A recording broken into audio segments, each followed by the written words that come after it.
If you ask any Journey fan what their biggest hit is, most of them are going to say Don't Stop Believing, but that's not true. At least not according to Billboard's charts. In 1981, it reached number 9 on the Billboard Hot 100. But what was their highest charting hit? I'm going to count them down for you right now, here on Hi-Fi Dave's Classic Rock Hits.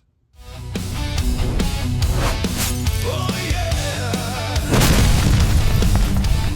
Journey didn't make the top 40 until 1979 on their second album with Steve Perry, Evolution. Love and Touch of Squeezing made it to number 16. That was their first top 40 hit.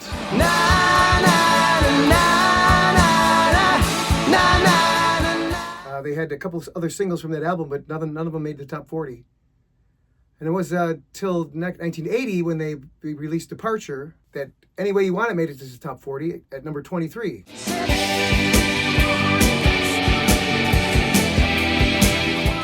Walks Like a Lady was their third hit. Came in at number 32 on the same album. Then they released a live album, Captured, which also had a top 40 hit. Hopelessly in Love, The Party's Over. The only one of two studio cuts from that album. So then they took some time to record two albums in 1980, and then they released their biggest album to date.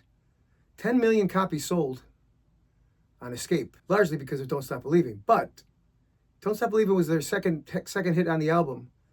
The first hit went to number 4, which is Who's Crying Now? Who's Crying Now? Of course, Don't Stop Believin' became their second top 10 hit. It came in at number 9, as I mentioned before. But their biggest hit of all time was Open Arms, and that came in at number 2. Open arms, nothing to hide. Believe what I say. It would have been number 1 if it wasn't for Jay Giles' Centerfold and Joan Jett's I Love Rock and Roll, which leapfrogged Open Arms to the number 1 spot both times. Then they had another minor hit with Still They Ride in 1982 on the same album, Escape. So 4 top 40 hits off the Escape album. And then they had the next album, which was Frontiers. Separate Ways went to number 8. Faithfully, number 12. And also Send Her My Love and After the Fall were the other 2 hits off that album. They both came in at number 23. Between 83 and 86, they didn't release any albums, but they did release a single called Only the Young, which was on the Vision Quest soundtrack. And it became a top 10 hit as well, number 9. Then came Raised on Radio. First hit off of the album was Be Good to Yourself, which was also another top 10 hit, number 9. Came in number 9, a lot of number 9s. And then their last 3-4 hits were Girl Can't Help It came in at number 17. I'll Be Alright Without You came in at number 14. And then Suzanne, which is a lesser known hit, came in at number 17.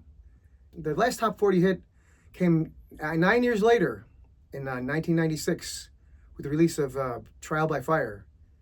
And they had their first Grammy nomination too from that album, the song When You Love a Woman.